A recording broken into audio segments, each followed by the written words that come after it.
Today on Tom Gresham's Gun Talk, a security expert weighs in on recent attacks at churches and schools, and the Louisiana House attempts to block banks from state funds if they refuse accounts for gun companies and stores. Plus, Tom gets geeky with Black Hills ammo man Jeff Hoffman. And as always, call us at 866-TALK-GUN with your comments, questions, and range reports. And now, here's Tom. Well, happy Mother's Day. Glad that we could visit with you. Glad that we're joined by a lot of mothers today. We appreciate that. We appreciate you more than you know. We certainly do. Hey, by the way, I'm Tom Gresham. It is Gun Talk. We're going to be talking for several hours about guns and shooting sports and ammo and accessories and shooting techniques and how to get better at shooting. And yeah, we'll talk about the controversies that are going on. A lot of things happening, a lot of things in the news.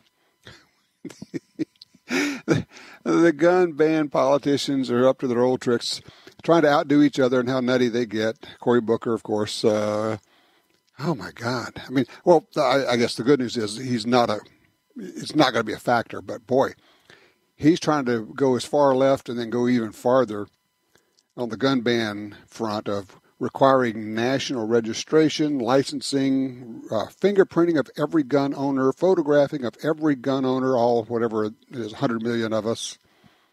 Restrictions, banning the most popular guns in America, semi-automatic rifles, that is.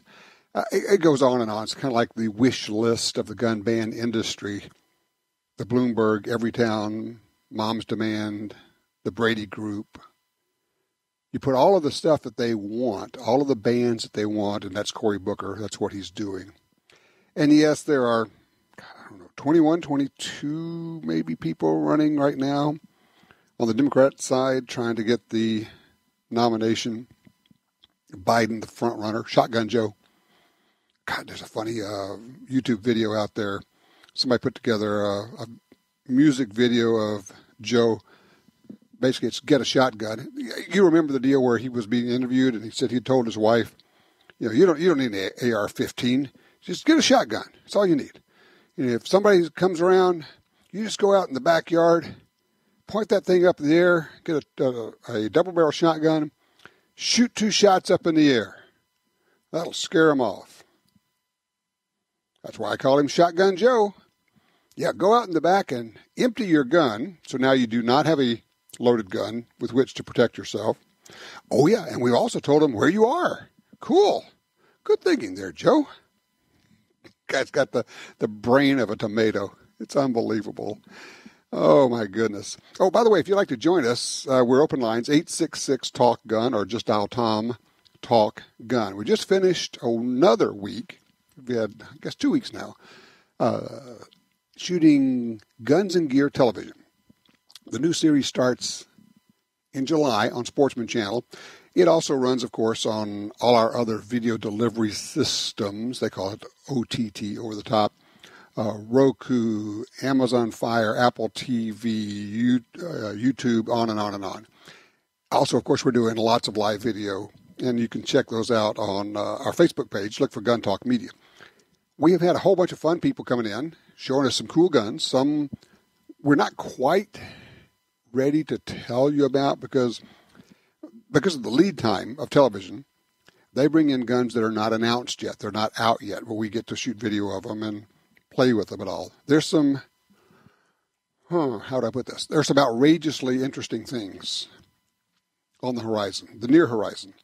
And we get to hang around with really cool people like Daniel Horner and Rob Latham and Phil Strader and Julie Golub and Mark Hanisch.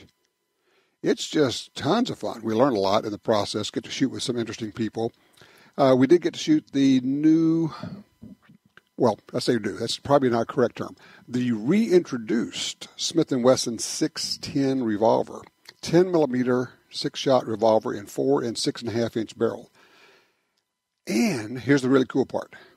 You can shoot 40 S&W in it because it uses full moon clips. And these are, I don't know how you improve a clip, but you do. These clips are actually better. You know how some 357 38 full moon clips It's really hard to get the empties popped out of them. This is easy, piece of cake. They just pop right out. They did something to them that's pretty neat. But yeah, you shoot 10 millimeter in it. You've got essentially a Magnum revolver. It's an N frame. For those of you who know, that would be the same frame size as the original 357 Magnum and the 44 Magnum. Stainless steel, of course. In Smith & Wesson nomenclature, if the revolver number starts with a 6, it's a stainless steel. If it starts with a 5, it's blued. Just a little kind of a peek behind the curtain. That's the way they do it. So this is the 610. Shoot 10 millimeter in it, or you put the 40 in it, and now you have, it's kind of like 357-38. Works really well. It's a pretty cool system, okay? So we shoot the 10. I'm trying to think what else we shot. We had Kimber revolver, the Kimber Evo. One of the coolest things we got to play with. Ammo Inc., an ammo company, has handgun ammo called, I think they've got it in rifle as well, called the Streak. It's kind of like tracer ammo, but it doesn't work like tracer ammo. It doesn't have an incendiary capacity or element to it. It has for lack of a better term, this is probably explaining it poorly, a patch on the back of the bullet, the projectile. And this patch is red, and it glows when you shine light on it. You take a flashlight and shine it on the base of the bullet after you have the bullet out, and it'll shine for, I don't know, a second, 2 seconds, long enough. Because when you fire the gun, the base of the bullet absorbs the light and starts glowing. And then as it goes down range, you see a streak that looks like a tracer round. It's really slick. So we got to play with the Streak ammo. You'll be seeing some video of that. We got some slow motion video of it. That's really neat. A lot of other things going on. A lot of people looking at this mid-size. It's not exactly a mid-size. I don't know what to call it. It's the SIG P365, the Glock G28. G48. I'm sorry, the G48, the 43X, that kind of size. Tons of interest there. Really a good size for concealed carry. We'll talk a little bit about that as we go on. We have also news out of Florida where they have set it up where teachers are going to be able to carry guns in schools. And when we come back, we'll have the news from, well, that's not great news. What's going on at the NRA? And I'll talk a little bit about that. Our number is 866-TALK-GUN. I'm Tom Gresham. Be right back.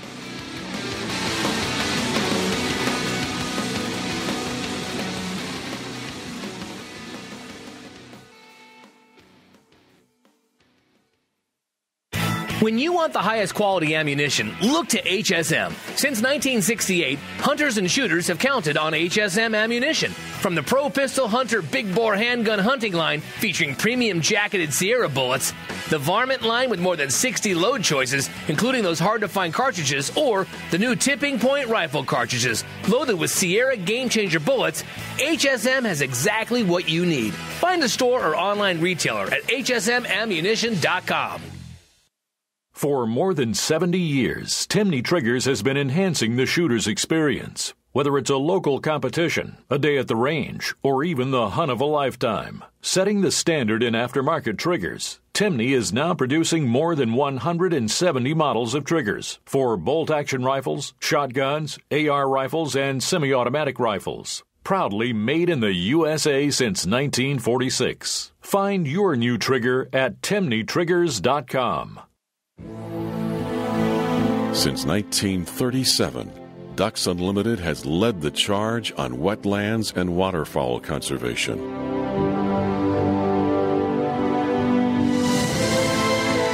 Wetlands reduce the effects of flooding and recharge our drinking water, but perhaps most importantly, they allow us to experience what makes the outdoors so great.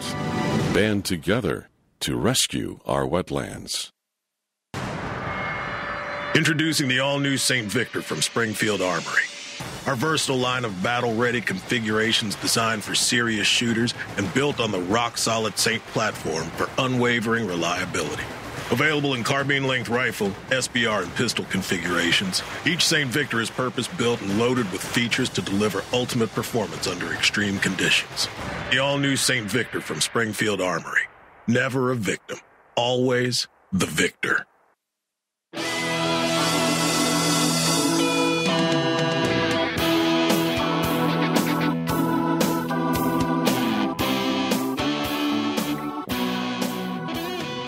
I have been slow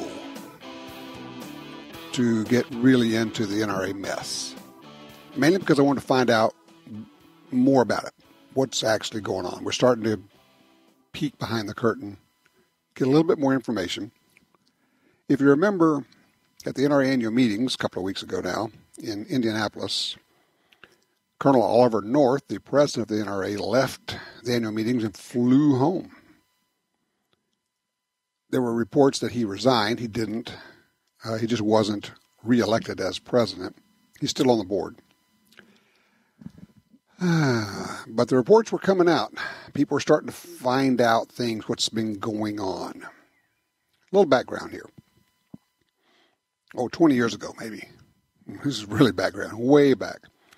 Early on in the days of doing Gun Talk Radio, I had Neil Knox on. Neil was a good friend of mine. I was there in 1977 at the Cincinnati Revolution, when the members took over the NRA and kicked out all the people who were running the NRA because they were doing such a poor job of it. After that, the NRA changed the bylaws and made it essentially impossible for the members to do that at the members' meeting. But anyway, Neil was at the heart of that, by the way.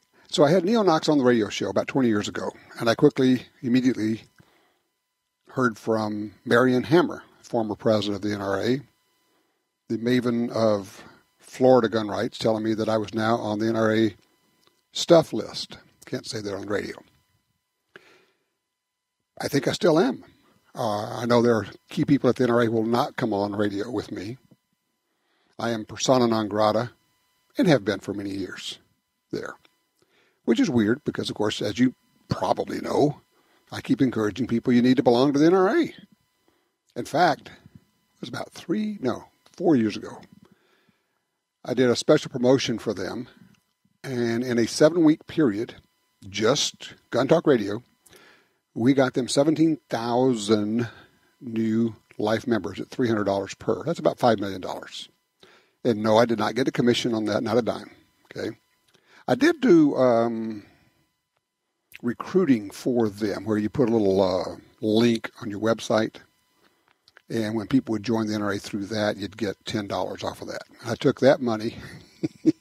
Every time I got a check from the NRA, I just signed it over and sent it to the Second Amendment Foundation. So all of my commission checks from the NRA, I sent to the Second Amendment Foundation, which worked out well. I thought, this is not my money. I don't need this money. It's fine. 3 years ago, I took that bug off of our website. Wasn't happy with what was going on. Just wasn't liking it. Well, anyway, that fast forward to now. It's all falling apart. If you are following me on Twitter, you're seeing this stuff. If you're not, shame on you. You got to follow me on Twitter, where I'm at Gun Talk, because that's where the news is breaking. Stephen Gutowski is also breaking the news on Twitter. I don't know if you would categorize it as corruption. It is certainly wasteful. A lot of people are categorizing it as corruption. People are getting millions of dollars out of the NRA. There are a lot of people, employees, getting more than $500,000 a year. Ackerman McQueen, the PR agency for the NRA, gets $40 million a year. And truth be known, many of the well-known programs, many of the well-known people associated with the NRA are actually employees of Ackerman McQueen. It's hard to know where the NRA stops and Ackerman McQueen begins, and back and forth. It's like the Borg. It has been assimilated. Well, it goes further than that. And now we're seeing the memos got leaked yesterday. It's in Wall Street Journal, New York Times, and all the rest of it. Their memos leaked. Wayne LaPierre spending $250,000 on suits at a specialty store. spending that kind of money on travel. They just did a deal with Wayne LaPierre of, I think he's getting something on the order of $1.4 million a year. And his golden parachute now is that when he retires, he will get that for life. No, didn't even go before the board. They didn't even get to vote on it. What's going on here? We don't know, because the board went into executive session at the NRA annual meetings, at their board meeting. That means they kicked us out. I was there trying to report on it. After 30 minutes of yada yada, happy talk, they moved to go into an executive session and kicked everybody out. They stayed in executive session for 8 hours. I think maybe 9. And no one will talk about it. I mean, no one will talk about it. My friends, people I've known for years who are on the board, won't talk about what they did, what was said, what happened there. Someone put the fear of God in them. Maybe with good reason. Because the New York Attorney General's office is investigating the NRA. Here's short version. I'm not a lawyer. I'm not an accountant, okay? I'm just some dweeb that talks on radio, all right? So who knows if I know anything about this stuff. But what I'm being told, the board of directors of the NRA has a fiduciary responsibility. That is, they are responsible to use the money in a wise way. There are legal ramifications that come with this. The NRA is chartered in New York State, has been from its beginning in the 1800s. That's not good, because the governor of New York, Mario Cuomo, does not like the NRA. The Attorney General for the state of New York has branded the NRA a terrorist organization and has said it needs to be shut down. So now the Attorney General's office in New York is investigating the NRA and has sent out notification to preserve documents. In other words, we're investigating, do not destroy any documents, preserve all of your information. That's kind of what we know. Now, where it goes from that, I don't know. Could individual board members be held financially responsible? Don't know. Could they be held legally responsible? Could there even be criminal charges that come with this? I don't know. Possibly. I'm told, yeah, it's possible. As a result, maybe that's why nobody's talking. I don't know. But I do know this. The people at the top have been raking money off the top for years. The association with Ackerman McQueen is unholy. They need to be fired today. The board needs to do something. Now they could, I know they're not going to meet for a while, but the executive committee could have a phone call meeting. It's time for a big old broom to sweep out the mess. Now, that's probably not going to get them out of their legal troubles. But what it would do, and this is where it gets to the heart of the matter, I still believe in the NRA. I still believe in what it does. I mean, I'm a life member, benefactor member. But I cannot tell you how many people have written to me, have made comments on Twitter that same thing. They still believe in it. They still support it. They know we need it. We have to have it for our gun rights movement. But they're not going to give them another dollar. I have backdoor information of big donors saying, nope, not another dollar till you get this mess figured out, till you get it straightened up. Where's Chris Cox in all this, the head of the ILA? I don't know. Kind of invisible. Maybe not a part of this. I'm not hearing anything about him being a part of this mess. That would be great if that's the case, because ILA, of course, is what we absolutely need. That's the legislative side of things. That's, the NRA proper actually can't get involved in politics. ILA does that. So I don't know, where's this leave us? Well, right now we're in limbo. And I've been writing in the newsletter. If you've been following my newsletter that we do, you sign up at guntalk.com, that this is going to get worse before it gets better. And a lot of people are thinking, well, this thing yesterday with all these memos leaked, you can go online, you can find them, you can read them for yourself. with the dollar amounts that people are getting, with the trips that they made to Eleuthera and Italy and other places. It's all there. This is not the worst. It's going to get a lot worse. And frankly, it's being stirred up, certainly. I mean, the Bloomberg media, the Trace, they hired a bunch of investigative reporters who are quite good at what they do, and they uncovered a lot of this stuff. And some people say, oh, well, that's just the Bloomberg people. That's just the anti-gun people. Yeah, I know, I get that. Okay. At the same time, if there was nothing there, there wouldn't be a problem. And when you have people spending $250,000 on suits and clothing and flying to Beverly Hills to shop at a specific clothing store to get your cool duds, and flying a lot of private planes and net jets on shopping trips, and funding African hunting TV shows to the tune of $2.5 million a year. There's a lot there. If there wasn't a lot there, it wouldn't be a problem. There'd be nothing for them to find. So where does this go? I don't know. But here's what we're going to look at. The summer's going to get ugly here. The New York Attorney General's office is coming. New York's coming. There are congressional investigations coming in place, actually underway as we speak. I don't know where we go at the end of this, but I know we need the NRA. And my fear is this could actually take down the whole thing. And no, the Gun Owners of America cannot replace it. And neither does the Second Amendment Foundation. Neither does any other group out there. We need a good, strong, functioning NRA. So where are you with this? What's your reaction to this? What are you doing as a result of this? 866-TALK-GUN. It distresses me to talk about it, but this is what's happening, and everybody needs to know. Tom Gresham here. Be right back.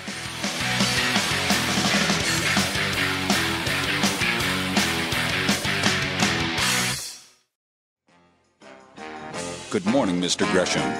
Your mission, should you decide to accept it, is to host a radio show that will bring truth and common sense to the discussion of firearms rights in this country. Good luck, Tom, to you and your Tom Gresham's Gun Talk team. All right, we're back with you. Tom Gresham here. Our number 866-TALK-GUN. Occasionally you meet somebody who you would love to tap into all the experience. Our next guest is certainly one of those, but he's a guy who, frankly, you would never know all the qualifications he has, all the things he's done, all the places he's gone, because you're not actually legally allowed to know. I welcome in Wayne Black from Wayne Black & Associates. Wayne, thank you for being here, man. It's my pleasure.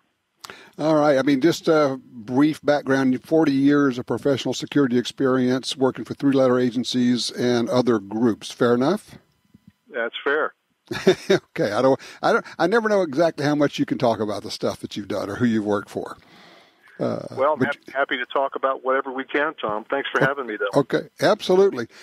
We met briefly. I was out at a gun site and doing a class with Steve Tarani, who you have known and worked with, and he's one of the team members for your group. You do all sorts of things from security to VIP security to threat analysis to actually going and recovering people in any part of the world where you need to go. And, I mean, your whole background, your whole world is security in some form or another. Is that kind of fair? It is, Tom. Recently, because of everything that's happening, it's been focused more on assessments, threat assessments, and red teaming, integrity testing of facilities, churches, synagogues, schools.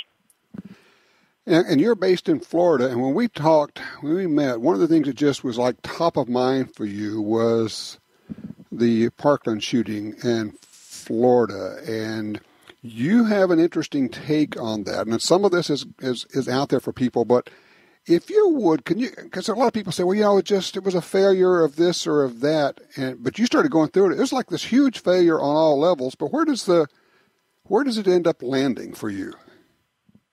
Well, like I mentioned when we spoke, I think that Parkland was the perfect storm. I mean, almost every perimeter, if you will, every layer of security failed, from Division of Children and Families, even the FBI call-in number, of course, but the sheriff's office at the local level, and this guy did everything but send a letter that he was coming. In fact, he did send some notes, and his red flags were denied, and then we had that resulting, of course, in the 48-minute wait for people to go in and rescue those kids. That's the one that, of course, for a lot of us, just galls us more than anything else. Yeah, they missed or ignored or didn't take action on a whole lot of signs and warnings ahead of time. But now, when the shooting is going on and you have police officers sitting outside not doing anything, how do we, as people who, I mean, my makeup is, and look, here's the deal.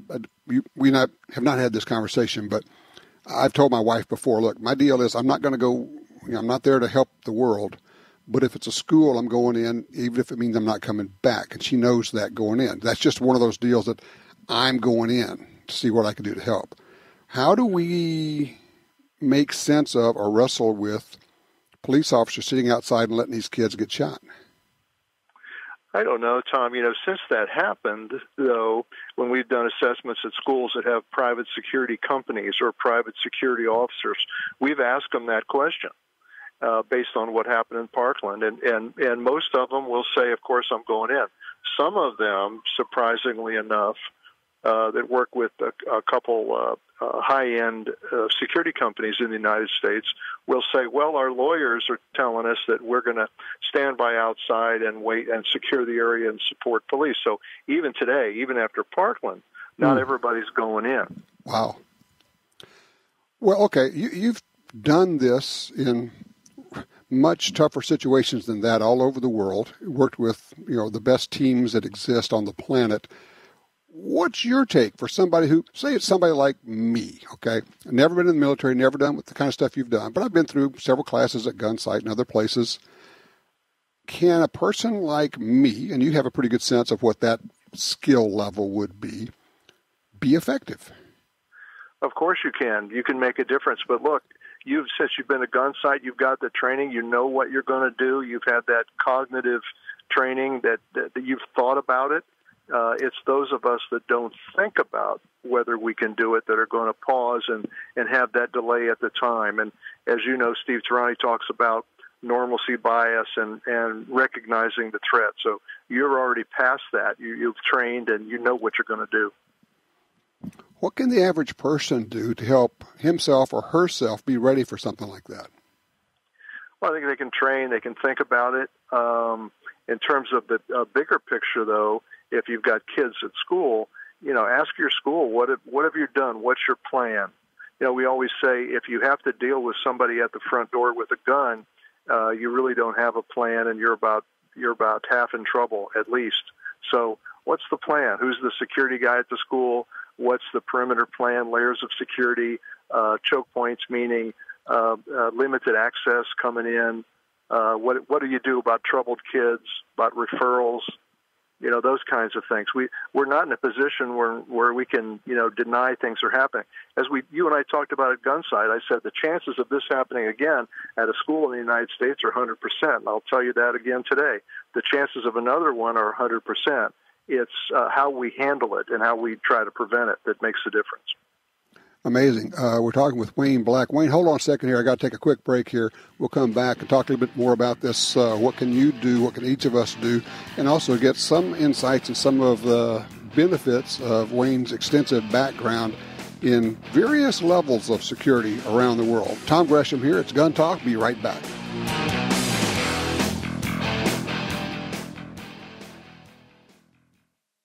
When the U.S. military's elite units and law enforcement agencies across the globe demanded innovation and reliability, they didn't settle. They chose Sig Sauer.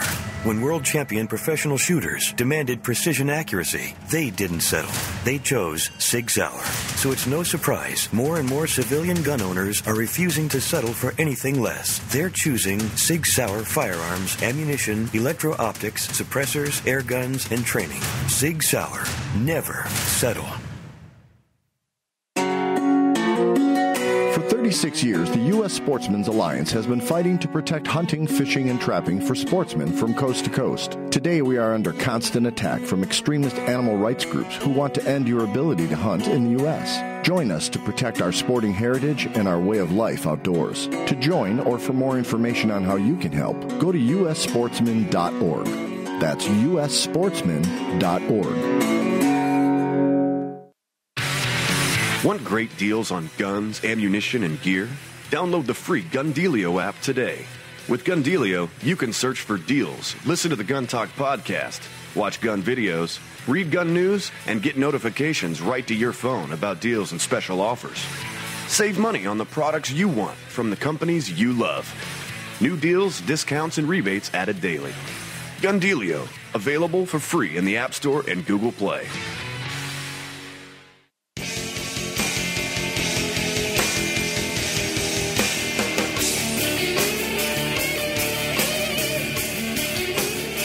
All right, we're back. We're talking with Wayne Black. Check it out, WayneBlack.com. Wayne Black and Associates, security expert. Wayne, when we took the break, you were talking about if you have kids at school, go to the school and talk to them about it.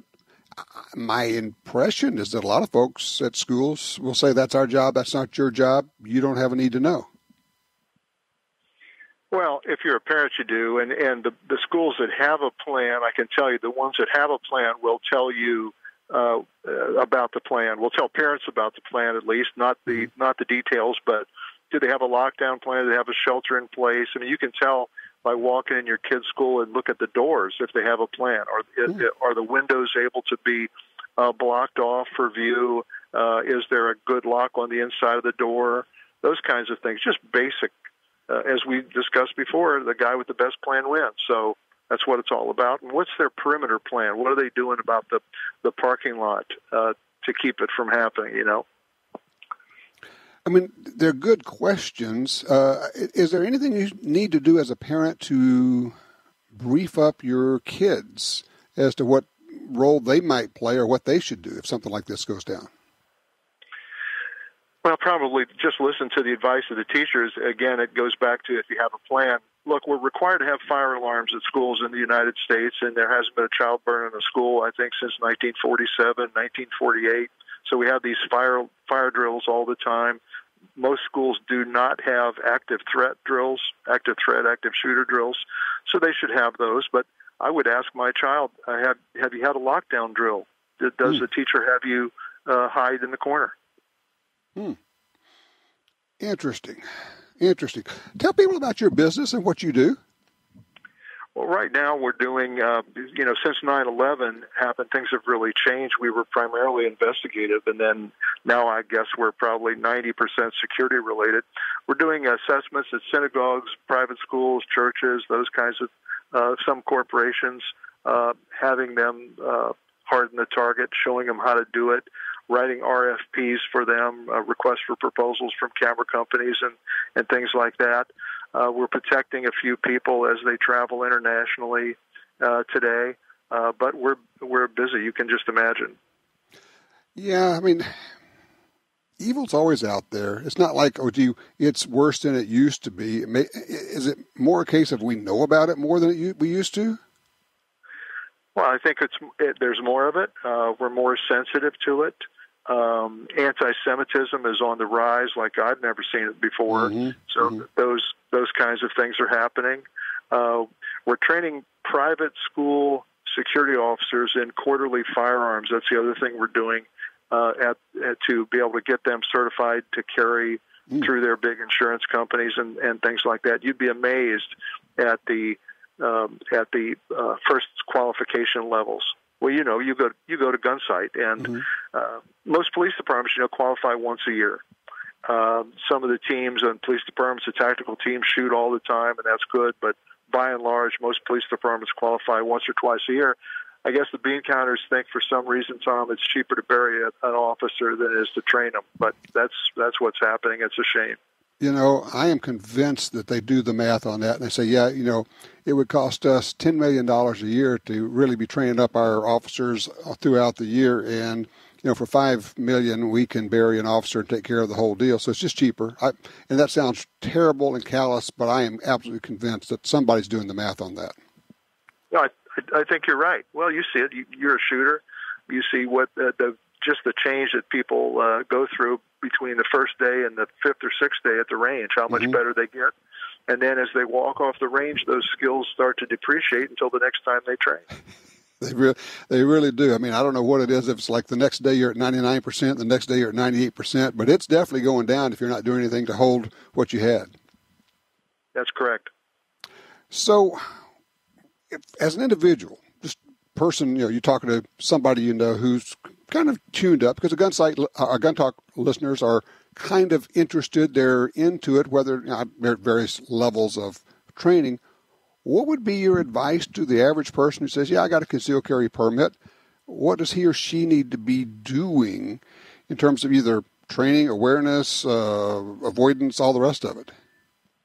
Well, first I would train. I talk to people and they say, what do you carry? And I'll say, I'm carrying a SIG 365 or a Glock, depending on where I'm working.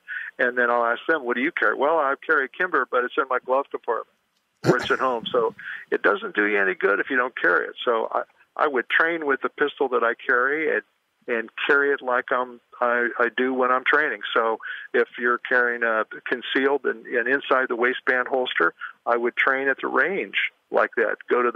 Follow the Jeff Cooper rules, go to the 4-point draw stroke, and just practice and get that muscle memory going. There's a lot of goofiness out there right now in firearms training. You see what appear to be just funny videos on YouTube, but actually there's some weird stuff being taught. And I always tell people, look, find the folks who have been around a while. Vet your trainers. If it feels goofy or if it's scary to you in the middle of the training, something's wrong. Well, that's right. You've seen those videos of the instructor downrange and having people shoot past them and all that moving, and it's just insane. So we start off with the dot torture drill with everyone at 3 yards and a 3-inch dot, and put 3 rounds in there, and that's how we sort of evaluate how they're shooting, and then we move from there. But there are a bunch of good trainers around the country, but there's a lot of not so good ones that are popping up on the internet too. Exactly. Now, is there anything that if somebody has a church and they say we're interested in training, we're interested in security, can they contact you? They sure can. We're happy to help them. A lot of times we'll get a call from a school or a church, and they'll say, look, we've got $20,000 to spend on security. Should we get cameras? What should we do? And my answer to that is budget-driven security will always fail. So what can you do for free to start? And there are a bunch of things, and that's come up with a plan. Get those greeters out front, church, and start shaking people's hands out and evaluating people before they walk into that one choke point, for example. Yep, exactly right. Well, Wayne, I appreciate it. I look forward to getting together with you at some point, spend a little time, because our time together was very short at Gunsight, and I think we would have an awful lot to talk about. Thank you, sir, for having me on. I hope to see you on the range. Absolutely. We will make sure that happens. It's Wayne Black. Check it out, WayneBlack.com. Thank you, sir. I appreciate that. All right, there's a guy who is, we don't have time to go through all the stuff he's done, where he's been, what he's done. But 3-letter agencies and secret squirrel stuff, as well as a lot of VIP protection of people who you have seen on TV a lot of those folks. All right. Open lines, if you'd like to give us a holler, 866-TALK-GUN. We'll get you in there talking about what's going on at the NRA, but also about what you've been shooting and any range reports you have. Love to hear those.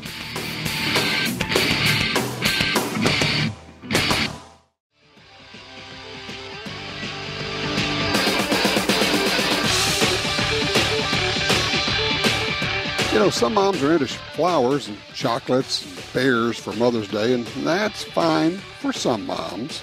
And then there are other moms who are into cool, practical Mom's Day gifts, especially gifts that make their life easier. If that sounds like the mom in your life, she'll love getting Blink security cameras for Mom's Day. This is seriously a great gift, especially now during Blink's huge Mom's Day sale. Blink motion-activated indoor and outdoor cameras are wire-free, set up in minutes, and run on 2 lithium batteries that last up to 2 years. And no matter where you are, Blink's live feed option lets you monitor your home and check in on kids and pets from anywhere from your Blink smartphone app. No contracts, no subscriptions, totally affordable. And now, through Mother's Day, May 12th, all indoor Blink cameras and systems are 20% off. Yeah, you got to move on that today.